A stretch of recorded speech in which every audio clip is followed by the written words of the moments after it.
Mapagpalang araw po sa ating lahat. Ako po si Emmanuel O. Alejandro. Ito po ang aking daily devotion para sa ngayong March 15. And for today, atin pong pag-uusapan kung ano ang solusyon ng Diyos. And this relates to the topic of depravity. In 1 Corinthians chapter 2, verse 14, which states that the natural person does not accept the things of the Spirit of God, for they are folly to him, and he is not able to understand them because they are spiritually discerned. Sa Tagalog, sapagkat ang taong hindi nagtataglay ng Espiritu ay hindi kayang tumanggap ng mga kaloob mula sa Espiritu ng Diyos.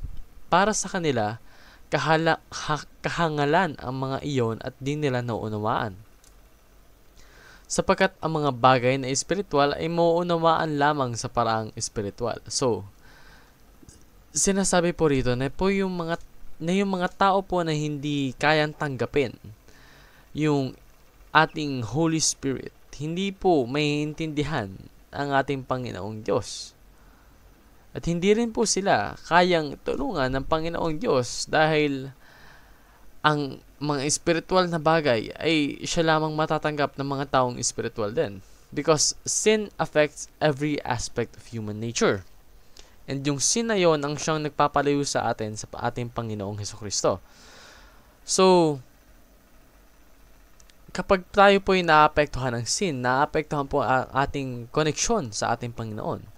Because seeking to honor God is not natural. Hindi po ito kayang iposes ng lahat ng tao. Ito po ay kayang iposes ng lahat ng taong naniniwala sa Panginoon. Ngunit dahil nga sa lahat ng tao ay hindi naniniwala sa Panginoon, hindi po ito natural sa atin.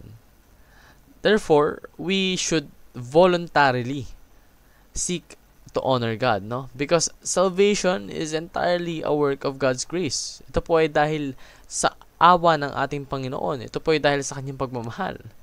So, tayong mga tao na kanyang iniligtas, even though we are not deserving of it, we should work towards the glory of God, no? So, let's acknowledge our need for God's grace. Kasi kung wala po ang ating Panginoon, hindi po tayo kayang maligtas. And let us repent sincerely from the mind, the heart, and the will.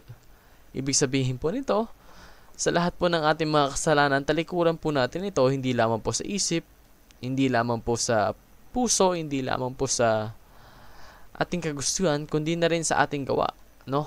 All factors, and trust in Christ alone for your salvation and transformation. In doing that, maliligtas po tayo. Yun lamang po ang aking daily devotion. Maraming salamat sa pakikinig. Pagpalain po tayong lahat, and let us all give glory to God.